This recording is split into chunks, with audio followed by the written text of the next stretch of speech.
morning.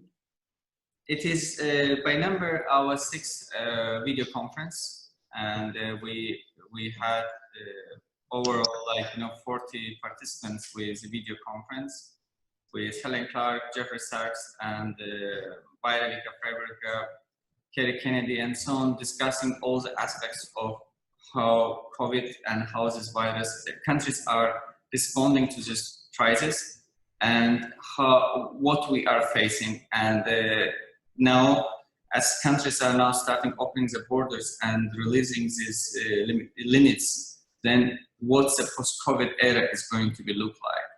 Because with all this craziness and unfortunately, overall, all these discussions, what we realize that it's the biggest tragedy and the crisis in the human history after the Second World War. But it is at the same time the biggest one that no one could be able to show solidarity, including United Nations, including World Health Organization, countries. It seems like every country is like a separated island.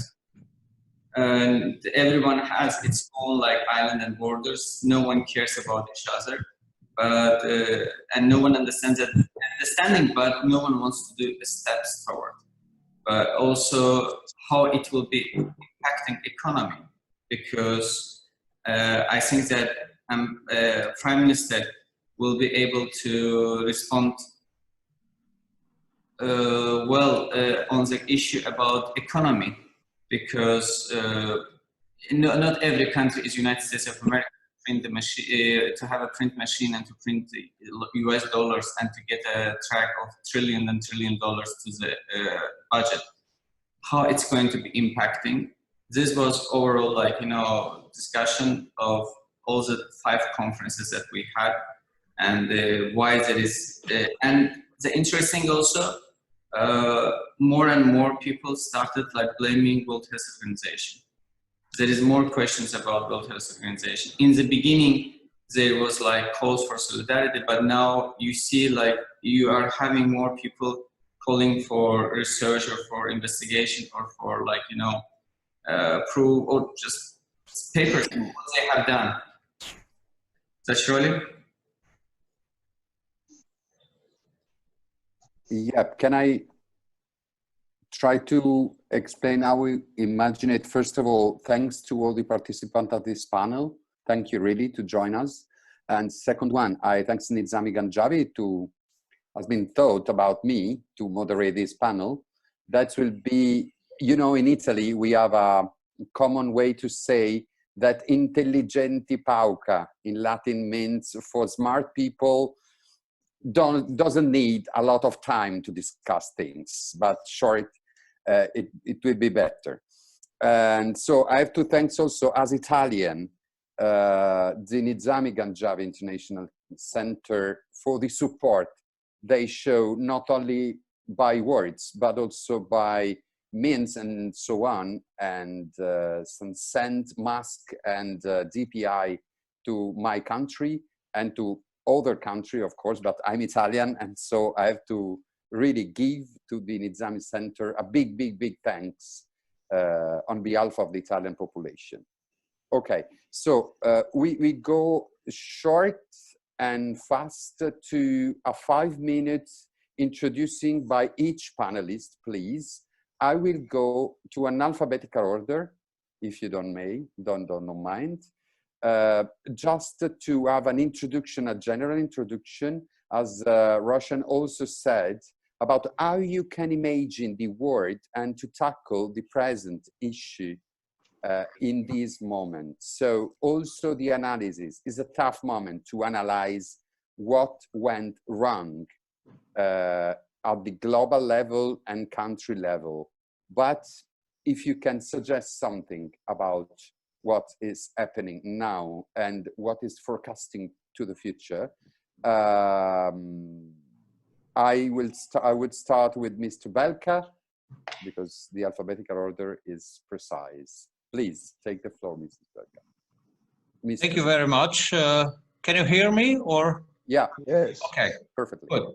Thank you very much for this initiative, and welcome to Baku and welcome to all the places you are now scattered through the world. Well, responding to Benedetto's call to sort of engage in some kind of speculation about future of what happens next after the pandemic, let me first start with the following observation. As an economist, I cannot help but compare the crisis of 2008 to the present events. And what strikes me that at that time in 2008 there was a spirit of international cooperation. I'm not naive to say that this cooperation was extremely deep and long-lasting, but still at the very outset of the crisis, the leaders of the biggest countries came together, made a common call to certain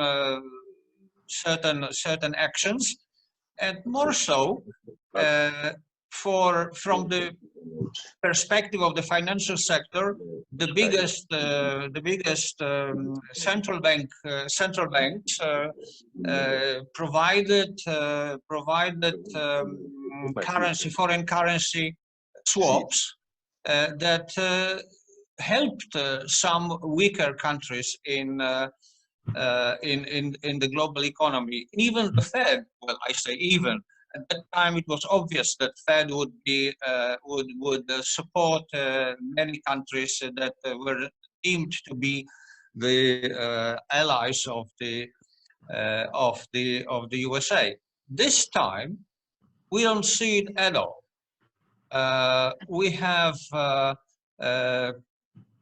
well, basically not a cold war between the USA and China. It's a scald war, as it was labeled in some article. So we started this not by cooperating, but by recrimination, and also some practical moves, cutting off borders, cutting off exports or imports. Something that bodes not very well for the future. I think that the consequence of this crisis would be that the world will be more divided. This is what I would call it. I'm not saying that there will be there will be a massive retreat from globalization, but the world will be more divided. America will try to fetch for itself, maybe with the help or together with Latin America. The Asians will have to rely on the intra-Asian relations, and us Europeans, well, we are in a very good position theoretically, because we have common market, which is by far the biggest venture of this kind in the world. So maybe we will see some kind of regionalization rather than globalization. Some, of course, globalization is too deeply rooted to be simply abandoned, but we can see certain change in this. Well, as an introduction, should be okay. I think yes, and I really thank you about that. So the overall of your short speech is, so the premises are not really well for the future. So Mr. De Croo, if you can take the floor and continue this introduction, please. Thank you so much. Thank you very much. Just a short situation of Belgium. We are the center of Europe. We are the highest exporter and importer per capita. So we had a great influence of this pandemic on our people. And we were frank enough and fair enough to give all the debts, which means also those are from the seniorities, from these elderly houses. So we were greatly and deeply affected. I believe that we are not yet out of the pandemic. And if there is a revival in the coming weeks, there could be one in the autumn, so I'm not sure that the crisis is gone.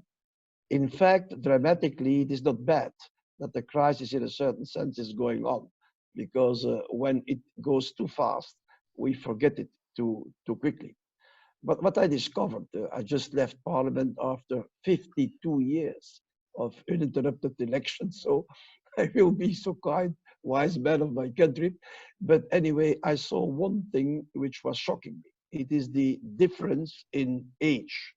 There is a generation of youngsters and young people who believes they are invulnerable. They could not be hurt or gravely hurt by the disease, and there is less care for people above 65, 70 years. So I have to be very attentive that we try to avoid this dualization, this partition of our society, usually with older people in many of our countries, and with the difference of approach to care, to affect money. It has to be important to keep that in mind. Two, I believe that if the crisis is going on, the changes will be deeper than before.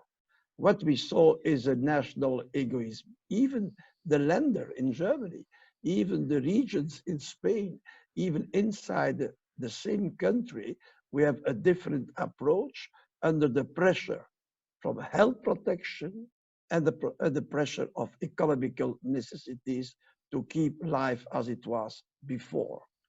We saw in Europe, and that is very important for the future, that health is not a common European matter, which means that we can agree on money, on euros, we can agree on banks, we can agree on free, open export, we can agree on many things, but there is no basic potentiality to agree on health.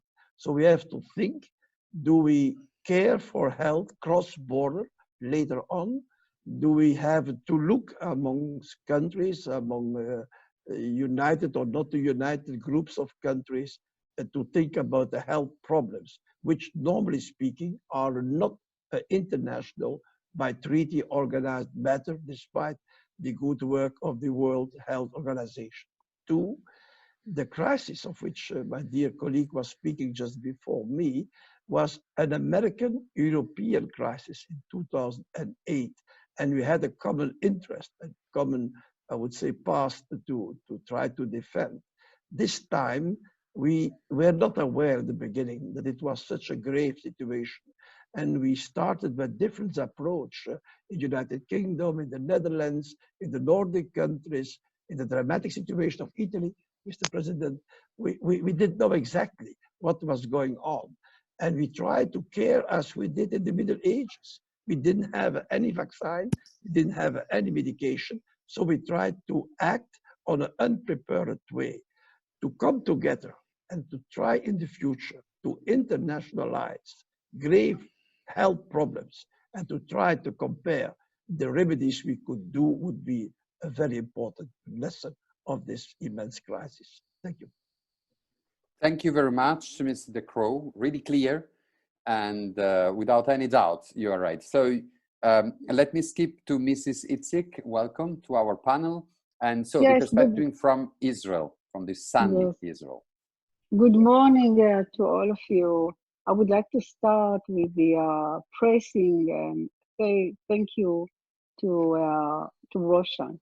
Roshan, I want to tell you something, and I'm sure that all of you agree with me, for your tireless initiatives. These 3 months, I saw you try to help countries like a leader, and I thank you for that. And I would like to say that actually I'm very sad, because you see, as you said, all of you, that we lack any real leader to the world who lead all these epidemics, who try to understand that there is no difference between the countries, and this virus don't differ between borders and countries, and we are all of us on the same boat. And it's very sad because you don't see any one leader who lead the crisis. And as my country, we took, I know that our prime minister from time to time initiate a conference call with some leaders to share views. I want to share with you my personal feeling. My son and his wife and the three children, they are in New York and they got the virus. This is so difficult virus. And when I am the head of Hadassah Hospital, which is considered the Harvard of the Middle East, very good institution. And since I have the doctors with me and the professor with me, so I could consult. And many, many questions, I got the answer, we don't know. We still don't know the virus. And I'm asking myself, many countries, they have, because the virus started before 4 or 5 months ago, and I'm sure that they have some experience, what it means, what the effectiveness of this virus, how it affects people in the future. And just, I started with personal feeling, but my son, he's after 2.5 months and still suffer from many effect of like feeling that you have heart attack, like feeling that the muscles so weak. And it's very sad because you don't see that the countries share experiences and immediately try to give protocol, how you use this, how you use the machine, what about the machine.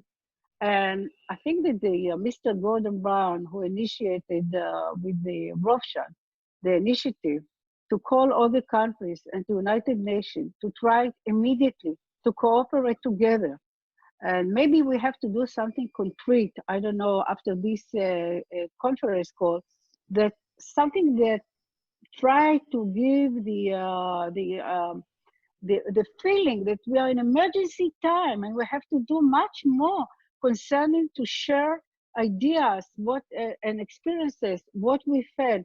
I give you an example. Some of the machines, breath machines that we have, I know that in some countries, the doctors, unfortunately, didn't have enough experience. And when they saw someone or some young people who suffer from breathing, immediately they start to give them the machine, which sometimes damage the people.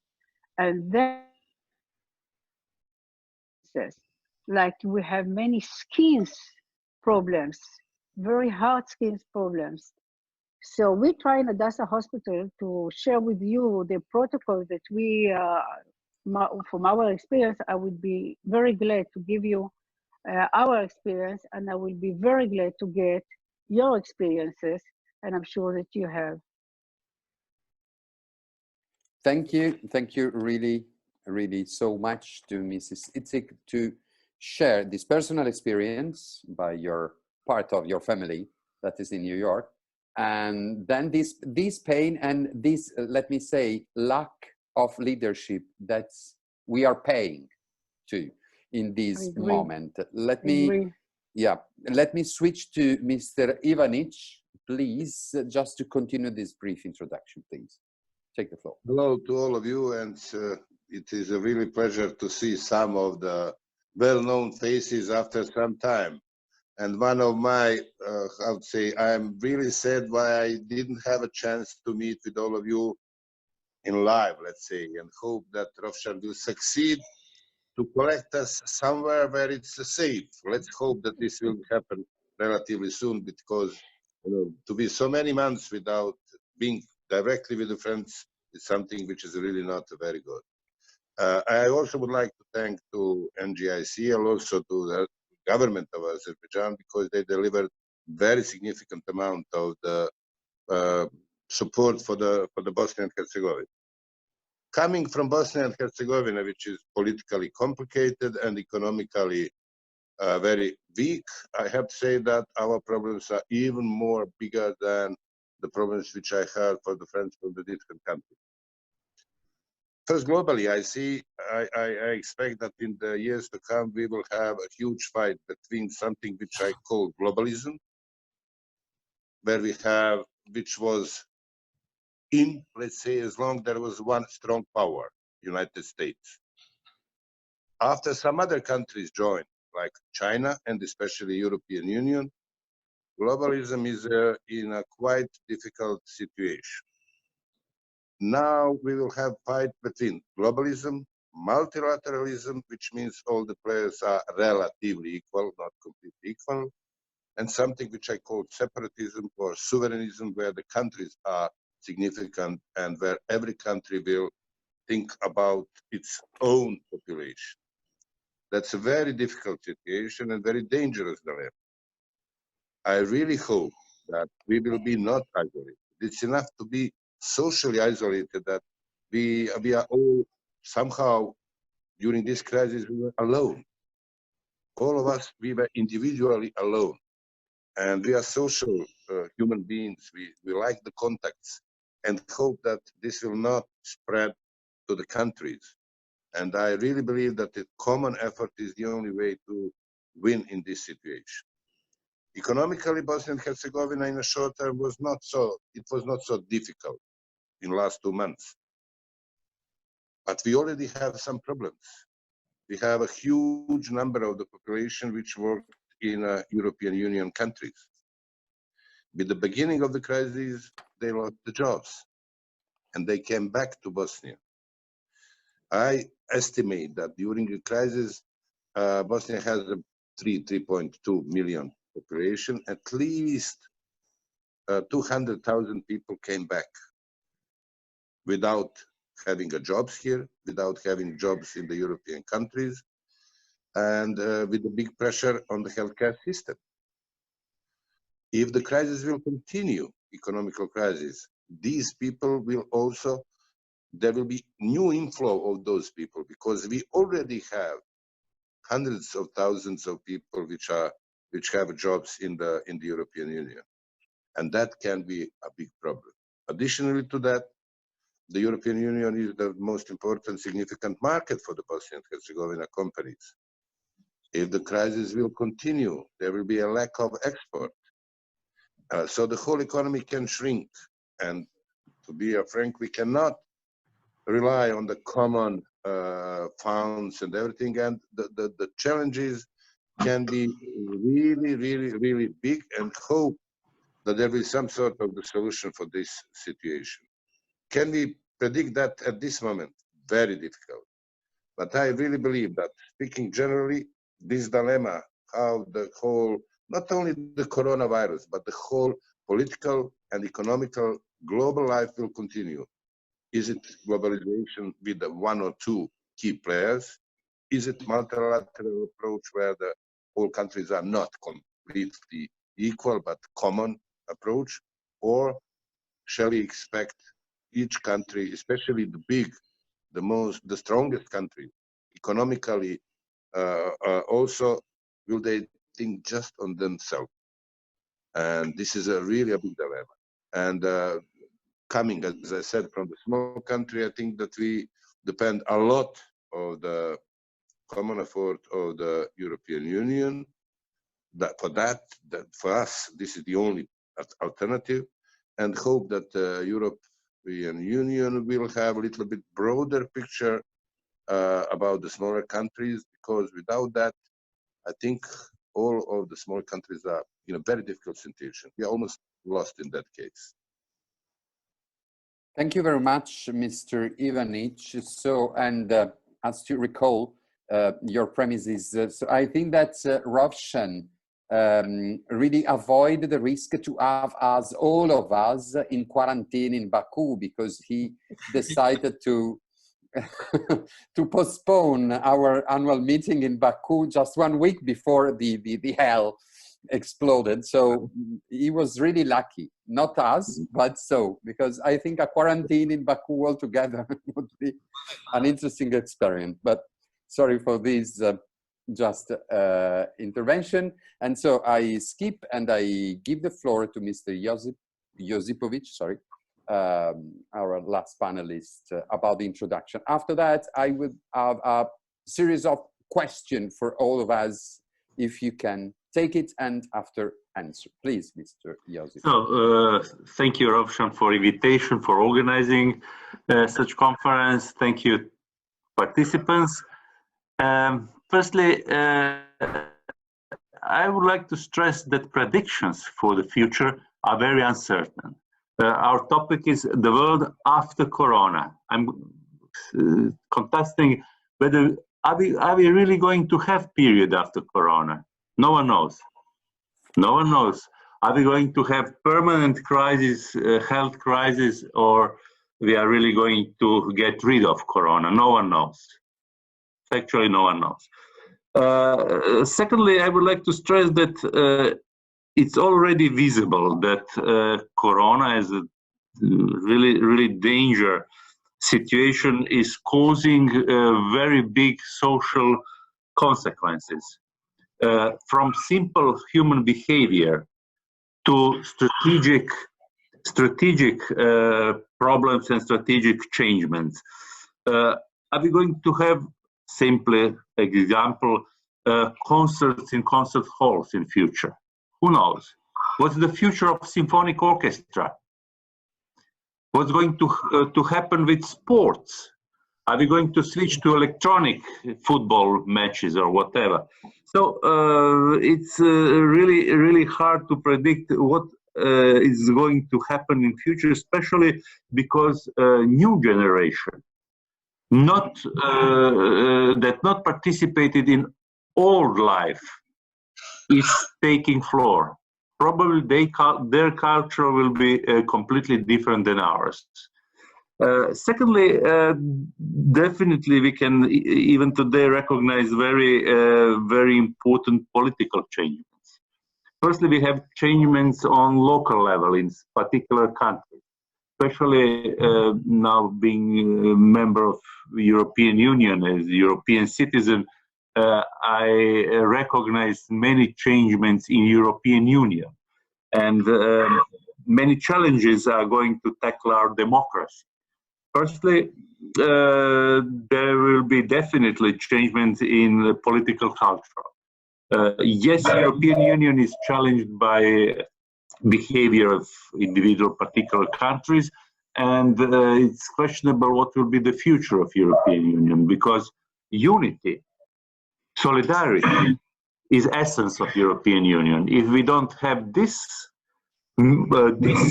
content of political life, it's very questionable what will be the future of European Union. I'm very pro-European, and I think that Europe, as we know together, should be strengthened. That I think that we have to have more and more Europe, not less and less, because going less and less together is going to split Europe, definitely.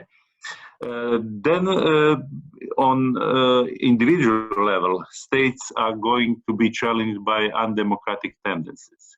We can recognize it very clearly, even in some European countries, but in all around the world.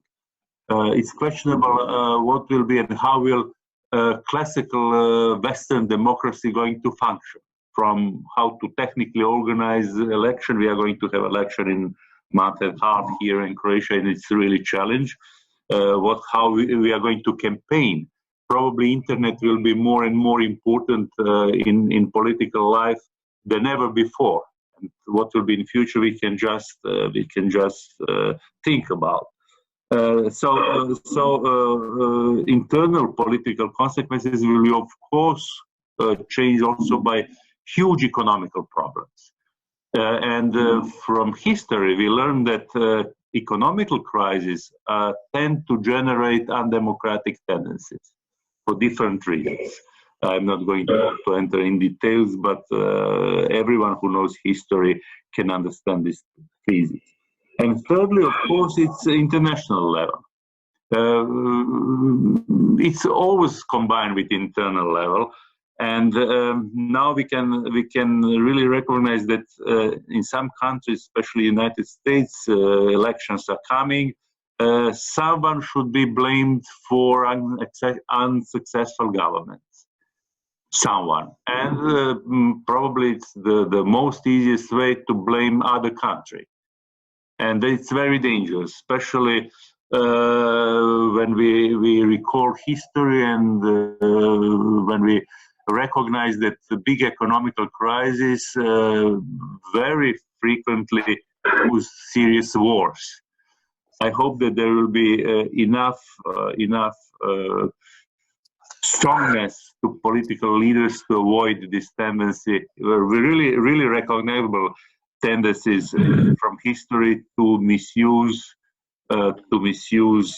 political power in time of crisis to attempt to resolve the crisis by the wars. It's not certain what will happen. So to conclude my remark, I think that we are facing completely new situation. We are facing situation in which our social and political culture is being changed by Corona.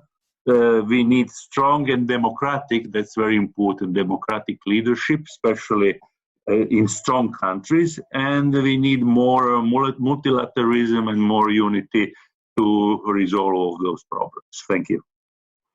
Thank you very much, really. You anticipate some of my questions for the second round. So I ask you the favor to take this effort to keep this short and brief speech, also because, you know, through internet and on Zoom, less is better than more. But so let me give you 4 points. And if you can follow these lines just to a new round of speech. The first point is the geopolitical order. Less presence of US, that's you all as underlined, and these, let me say, confused European Union, okay? Unless the big effort with the new proposal, the French-German new proposal for the, you know, that's was done 2 days ago. The second point is the new post-COVID world under, let me say, the risk of terrorism, what the future of terrorism, extremism, discrimination and racism.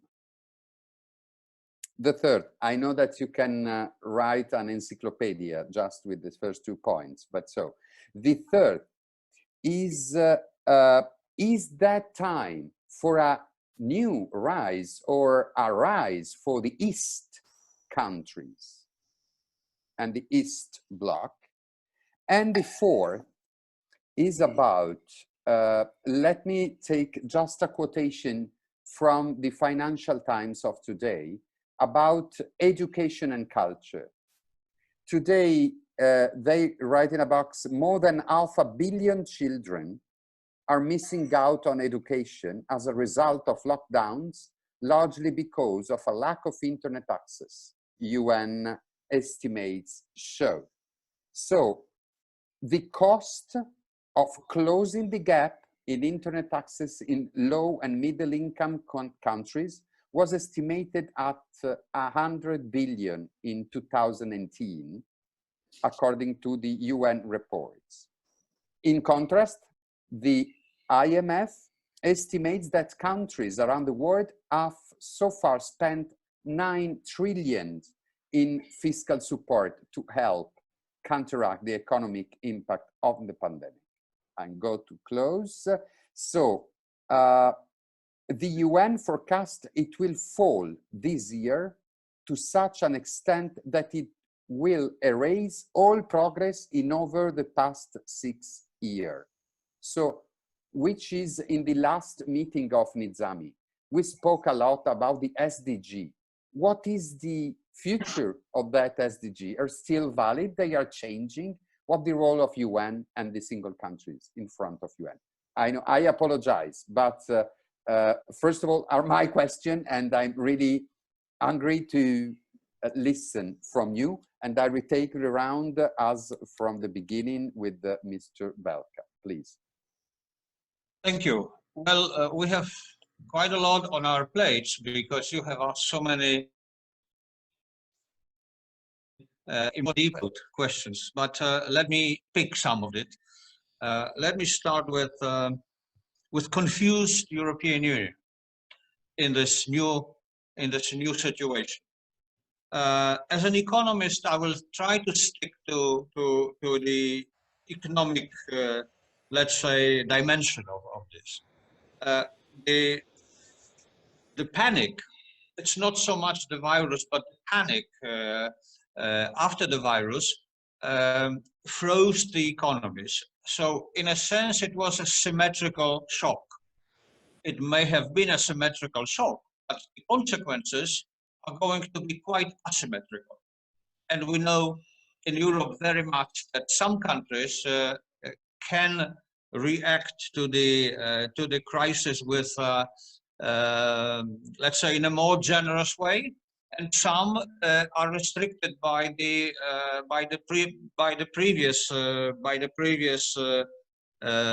basically indebtedness. So for the European Union to survive, it's important to not just show solidarity, but do practical, concrete things to provide the recovery from the crisis, especially to the regions of Europe that are hit most. And in this case, it's basically the south of Europe rather than east.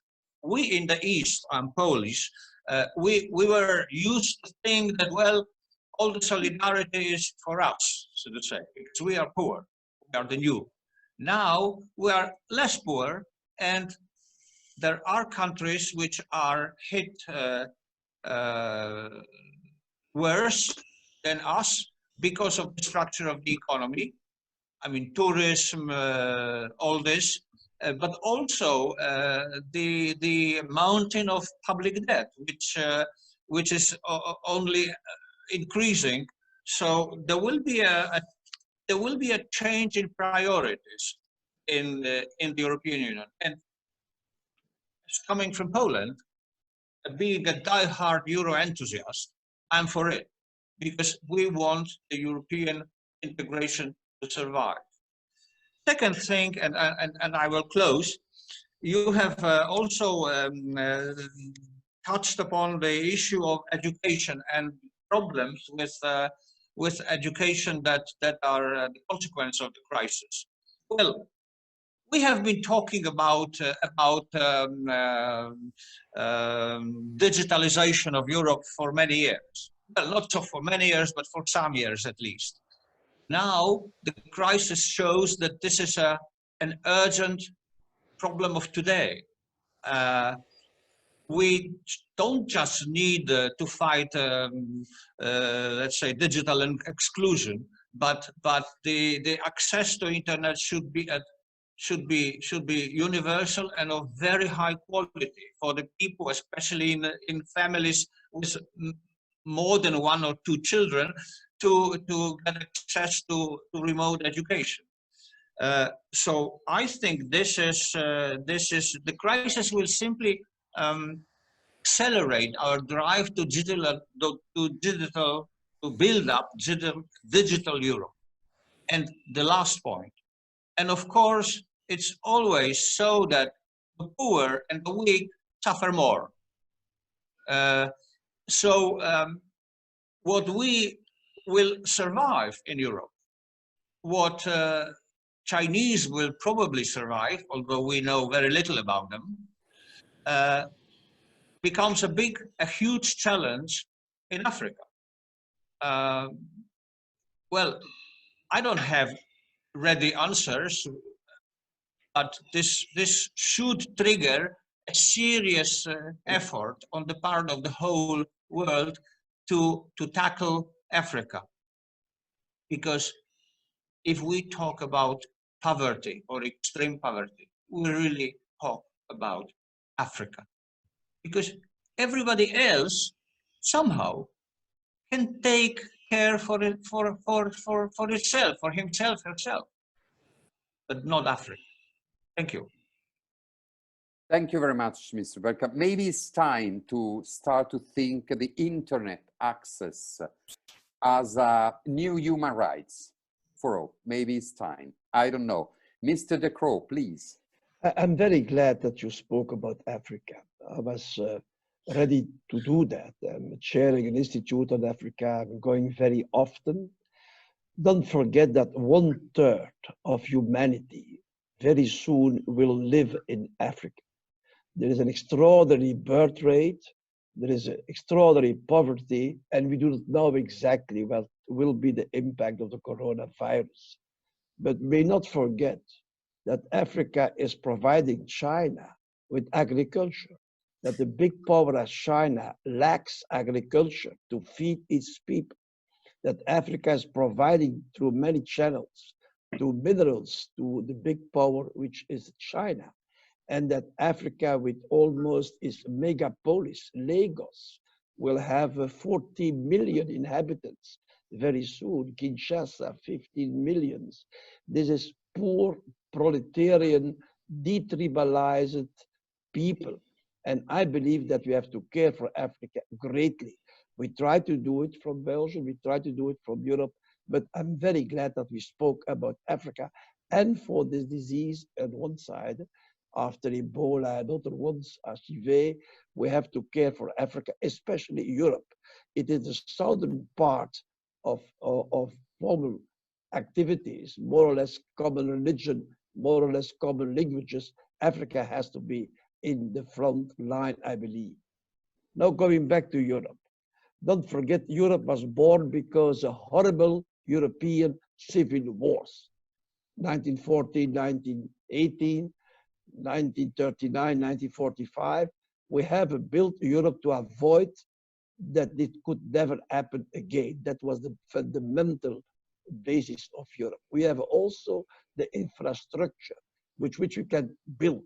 I think that among all the international organizations worldwide, it may be in Latin America, North America, it may be in Asia, there is no one with the same structures and efficient parliament, more or less a government as Europe is. There is, unfortunately, one major exception. Health is not on the radar, of Europe. So we have to promote the integration of Europe to see that it can help its neighbors, especially also those in Africa, that it can build with new rules on the health problematic we have today as universal aspect. I believe that education, my first job as minister 40 years ago, was Minister of Education. Don't forget that billions of youngsters will get a gap of education, will be, I would say, the unskilled workers of the 20 years to come. That will be a heavy, heavy weight in nationalism, in populist arguments, and in lack of, I would say, use this power of the youth generation, especially in Africa. So I would like to say, Africa, yes, be very careful, has an impact on China, on India, on all the countries, even in Europe, has an impact to its weight, to its, I would say, demographic power, and to its demographic catastrophe. And two, starting from the European structure, we could try to show that to America, I suppose America will change at a given moment in its fate and not go on the way it is doing today, but to make from Europe that we did not create it for nothing when we decide to bury the civil wars we had among ourselves. Thank you. Thank you very much to stress the gap of education and the relation with Africa, that is 1/3 of the world population. So, Mrs. Itzik, I gave you a lot of topics, but so please take the floor. I would like to emphasize a few things that I saw from my little experience here in my country. And also I read a lot about the virus because of my position also, because it's also very affect the world. But I'm very pessimistic. I'm very pessimistic because I see that every country compete with the other country, competitions, egoism, separatism. And Africa is one of the everybody, I think the leaders sometimes, mistaken by saying to themselves, maybe, we solved the problem in our country, we limited the people who were affected from the virus, and we are in a good situation. We see the result, we see the figures, but it's not enough. And Africa is one of the examples. Even if America and China and Israel and Italy and I don't know, and Europe will control and will win the virus, who can think that we will win the virus and the virus in Africa will not again come to us again? So we need to cooperate. And everywhere in the world is our problem. Everywhere in the world. And I mean, all the countries try to do something and to cooperate the globalization. And we see the opposite side now. And it's very sad. And when you are talking such a wise things, I'm always thinking about what we can do to make something very concrete, something that can put the leaders together, join together, sitting together, and say to themselves, we have now to put all the disputes between us. Now we have the same enemy. We have to fight against this enemy, and we have to win this enemy because it's affecting every field, economy, of course, and you see also sometimes between the young people in your society and the elderly people. I see, for example, in Tel Aviv, many young people they don't have masks. Even in Israel, you have to go with mask, and if not, you get fined. And when I asked them why you don't, they said we are not effective. I mean, but when I asked them about the grandfather, your grandmother, your parents, you have to keep them. So even in the country, you see sometimes disputation and another approach.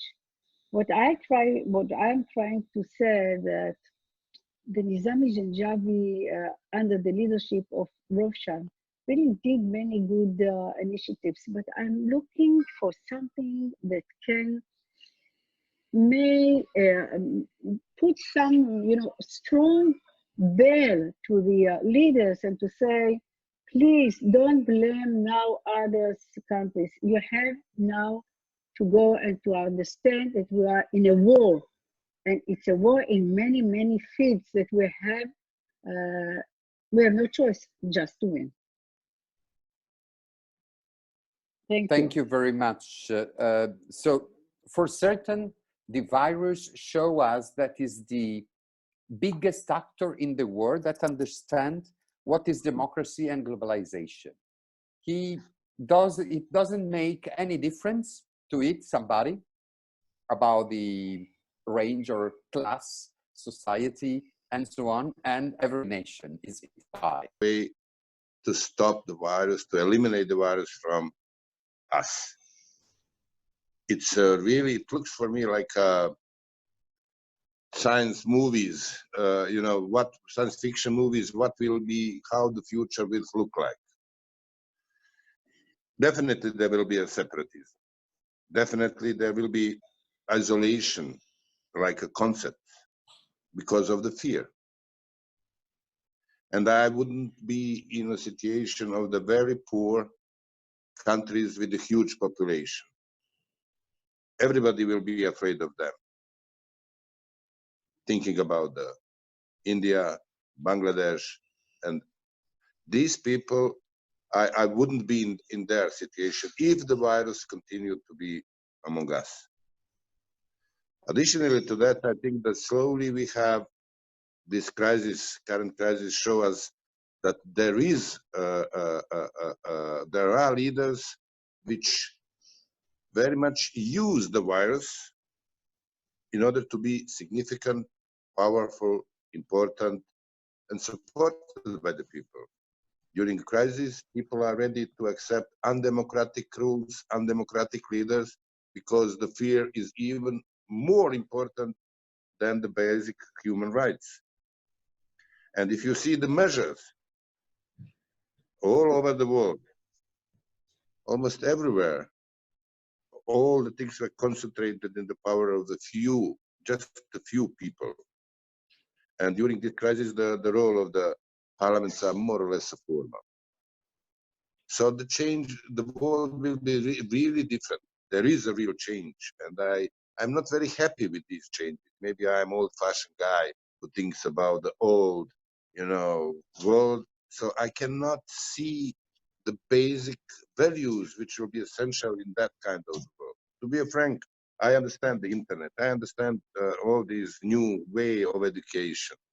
But for me, for my generation, personal contact with my professor. I remember even now, 60 years after the beginning of my schools, my first professor. And I lost all the knowledge from him. I cannot repeat that. But I remember the professor, and I think that this personal link for the young students is extremely important. I simply cannot imagine schools without the professors, without the classes, without the...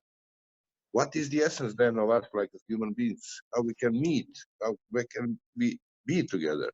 And as I said, I hope that this will not happen in the future.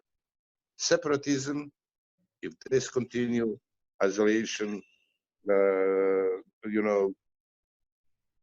fact that there is no tourism, the fact that there is no possibility to enter the other countries, will put poor countries and the poor population in a situation that they will not see anything else than to fight for their rights. And I'm very much afraid that in this case, maybe there will be some limits because of the lack of the movement for the terrorism. But there will be essentially, terrorism will be more rooted in some of those people. And I hope that this will not happen, and I hope that we will find solution for the coronavirus. And I hope that the world will not be so different, because I don't think that I would be able to adopt for that new situation. I hope that symphonic orchestra, like Ivo said, will continue to exist. All of these musicians to be together and not to be through the Zoom connected. I don't see that Zoom is the real solution for this situation, really. And definitely, I think that the key players, European Union, United States, China, I have to say, China also, have to be together and not to fight about the coronavirus. There is no other way to find solution than to be together. As you said, the virus can attack everybody. There is no safe personalities, safe countries. You cannot be isolated all the time. And the most important is to have common efforts. And in spite of all difficulties, I really believe that European Union, in that case, can be the leader. It's multilateral institution by itself. It's based on the common values. It's based on the common efforts in economy. They have to be leading. In spite of all difficulties, maybe I'm a little bit naive, but I don't think that any other key player is able to do it like Europe. Thank you very much. We skip to the last one, but before, just a consideration. So you know that I live in Rome, and you were here just a few months ago. And I assure you that about the tourism, here the situation is really unthinkable. So if I look from this window, I see the Coliseum, and it's a ghost city. In my district, where we realized after the lockdown, where all the tourists disappeared, that, I don't know, maybe the 90% of the people here in this district were tourists, because so there is no one. Also in my district, my supermarket was perfectly well, because there is no queue, nothing, because it was everything for the tourists. So for me, it was really a lockdown, really comfortable in this sense. But I assure you that the Coliseum, that usually has 9 million visitors every year, in this moment is something really incredible to see and to live around the Coliseum. But so, and also about the hope to the future, that's the virus disappeared. But so take into consideration also that some warning were done if I think of Spillover, the book of Devin Quammen, that exactly described as a scientist, a science journalist, everything about the pandemic. And he say, okay, there will be a world full of pandemic if we don't take any measure. Or the speech at the TED of Bill Gates that said exactly the same things. So how can be affected by this warning the people that lead the world? But so I don't want to make more confusion than usually I make. And so Mr. Josipovic is not Josipovic. If you help me, the microphone, please. You have to. Just trying. Hear me? Yes. Now, yes. Yeah, okay, okay. So, interesting and important questions, definitely. Firstly, I'm not sure that the world is now on the right path. That means that approach of big key players in the world, especially United States and then European Union, are the answers given by them are proper. So especially one important problem from US is that they cannot adapt, that they are not the only key player in the world. It's very dangerous for them, but for the rest of the world as well. European Union has the other problem. The European Union is not unified enough to have proper response. Especially this crisis is showing, in my opinion, that to be a really key player, Europe should be more unified than today. Do we really have single foreign policy? I don't think so. Do we have common health policy? We do not have it. I cannot recall any policy that can be named as unified, common policy for the whole Europe. So definitely the future of the world depends on behavior of key players, as someone said, but their behavior is also somehow defined by internal fights in different countries.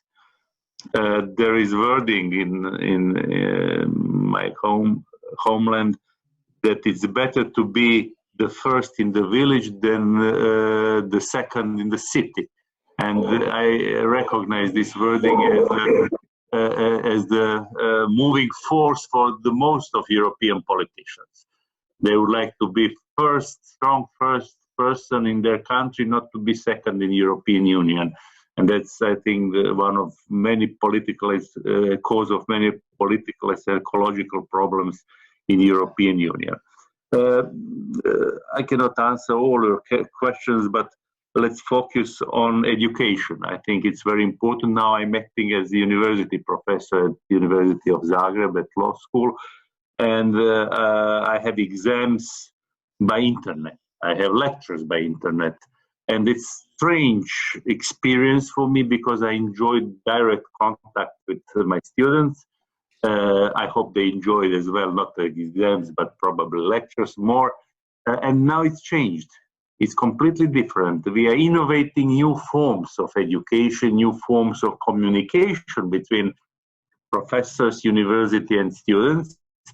We are inventing new channels of communication. Students are inventing new ways how to cheat on exams. We are trying to invent how to prevent them from this. The problems are probably the same, but the resolvement is different, and the new era is definitely asking from different answers than before. Especially some things that was unimaginable before are resolved now very quickly, because administration, who is always blamed for being someone who is stopping changements and development, they're now forced to find new solutions, and they do it, not only at the university level, but in state administration as well. We had, just yesterday, we had so many stemples, so many forms, so many, I don't know what, procedures. And now we are doing, and we are living without them. It's something that's probably very good for our society. But in the other aspect is that, of course, the dark side of our society is probably developing more quick than light side. I think corruption, new forms of corruption, definitely. We saw it connected with virus as well. New forms of organized crime, definitely. And we need much more time to be behind criminals and to stop them to perform their illegal activities.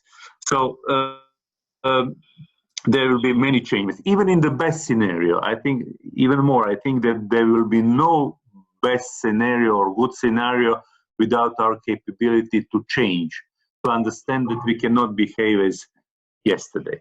And that's very important, and especially young generation, I hope they are going to give innovative solutions for many problems we are facing now, because for all structures, for all people, for all universities, governments, parliaments, it's not possible to resolve future problems. Finally, in spite I had some comments that probably sound not very optimistic, I'm optimist. I think humanity has enough creativity, has enough clever people to establish new forms of culture, new forms of political life, new forms of education, new forms of our human being. But of course, there is also dangers. There are people who cannot adapt. Many of them has significant power in their hands, and it's very questionable whether they are willing or capable to adapt themselves to new situation. Thank you. Thank you very much indeed. So just to try to going together to the end, I ask you for two simple definition, not answer. It's not a question. It's a request of definition. Shorter than ever. So, R2. The first is, so try to define the world after the COVID-19. The second one, people, philosopher, are speaking, I don't like so much, but so they are speaking about the new normal. From your perspective, because you unite a leader, a political leader, but also simple citizens. So try to think these two roles of you merged, and to answer, just ask you a definition of new normal from the perspective of a citizen that was or is also a leader. But so, word after COVID-19, and because it is already 20, so it's the past year 19, and the new normal definition. Can we start with Mr. Belka? Two definitions. Well. That's quite a challenge. Nizami is a challenge, you know. Nizami likes challenges. I don't think that the world will change profoundly. And this is the conclusion that I drew after the big financial crisis of 2008. We thought everything will change. Well, not much has changed. But it does not mean that it will not change this time. First, I think that the people will have to learn to live with pandemia, because this is one of a series. This is not the last one. We are always going to have things like this, and we will have to adapt. The people will have to invent how to live in a more cautious way, to live with it. Because let me, and I understand that for Benedetto this is probably a heresy, but comparing to some historically recorded pandemia, or even with Ebola, with its deadly potential, the virus we are going through now is relatively, forgive me to saying, benign. We have to adapt to things like this. I don't know how, but this is the world we are going to have for most of our time. Thank you. So, and the definition of new normal, I'm really interested about. What is new normal? People are thinking, and the philosopher, they are speaking about new normal. What is your new normal? What will be? More, less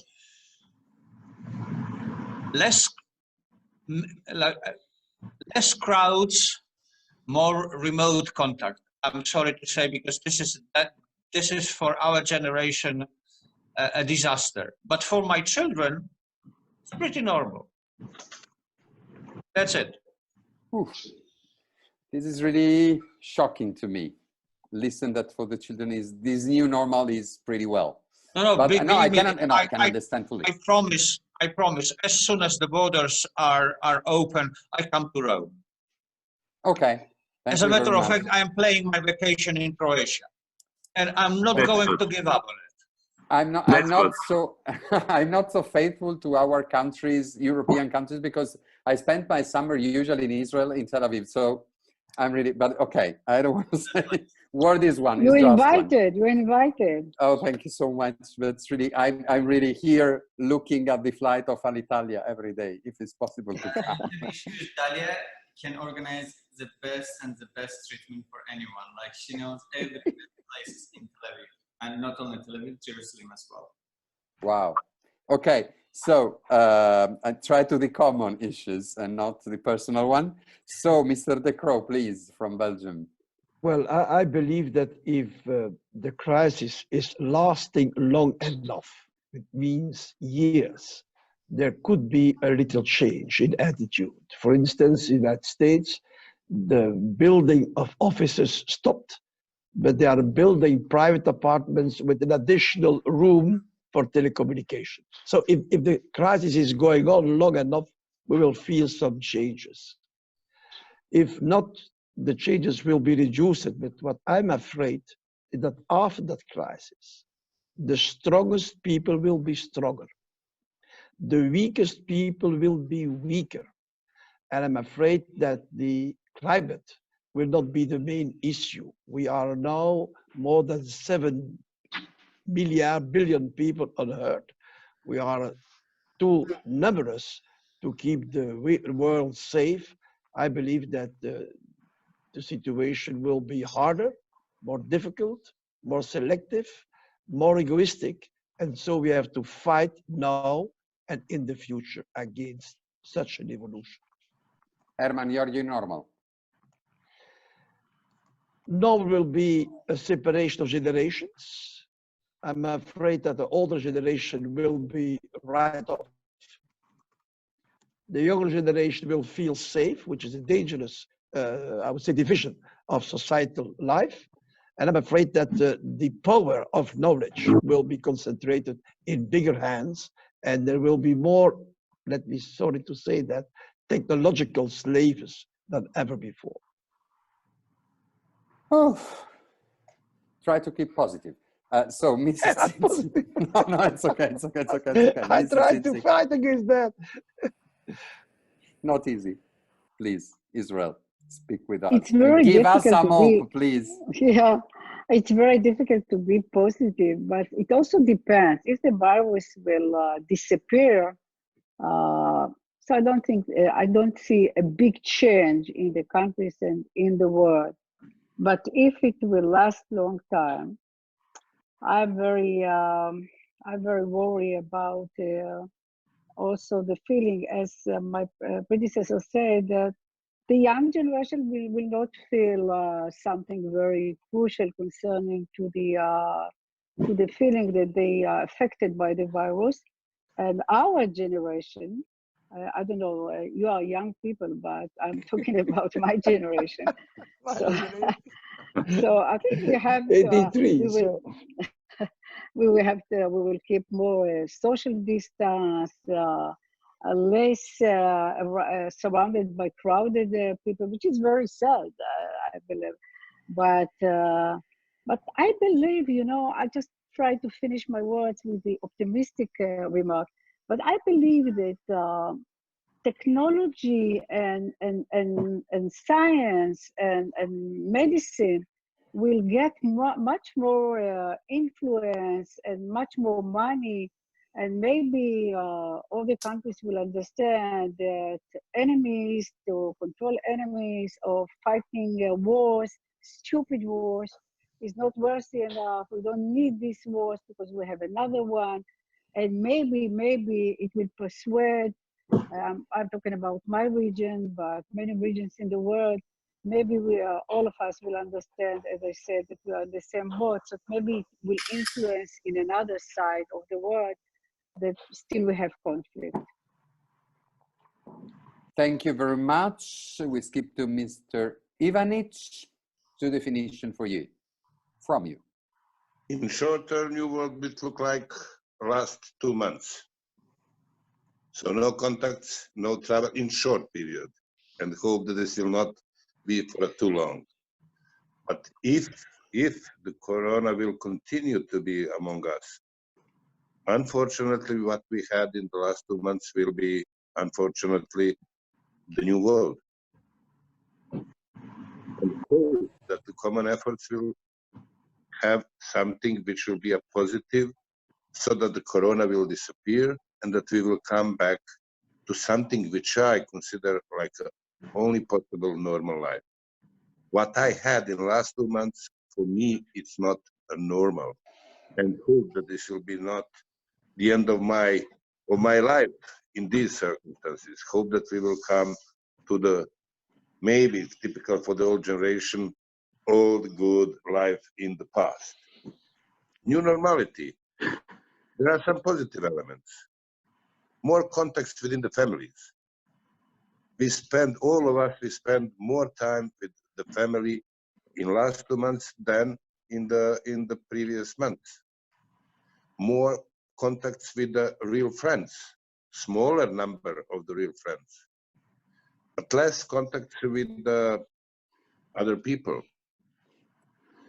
No possibility to see Rome, for instance. For me, it's now the challenge. I am just waiting to go somewhere abroad. Maybe in the last 2 months, I couldn't go somewhere, but now I need that because I feel isolated and hope that this will be not the new normality, but it is possible so that we will be all separated. I hope that the things will not go in that direction, because I don't see myself able to adopt for this new situation, which will be completely different from all my previous life. Thank you. Mr. Josipovic. So, university professors like definitions very much. So I'll try to define new world and new normal after Corona as two sides of the same coin. So I shall propose common definition, summarizing everything we said about real consequences we already feel. There are different civilization necessary based on new technology, preferably also based on continuity of positive human values. So I put my focus on positive human values, because this continuity and lack of feeling of solidarity or humanity will be disaster for human beings and human civilization. So I hope that there will be enough braveness, enough brain as well among important leaders in the world and important leaders of national level to understand that we should stick together. We should be we should practice our solidarity, and we should also be flexible and to adapt ourselves to new circumstances in proper way. Thank you very much.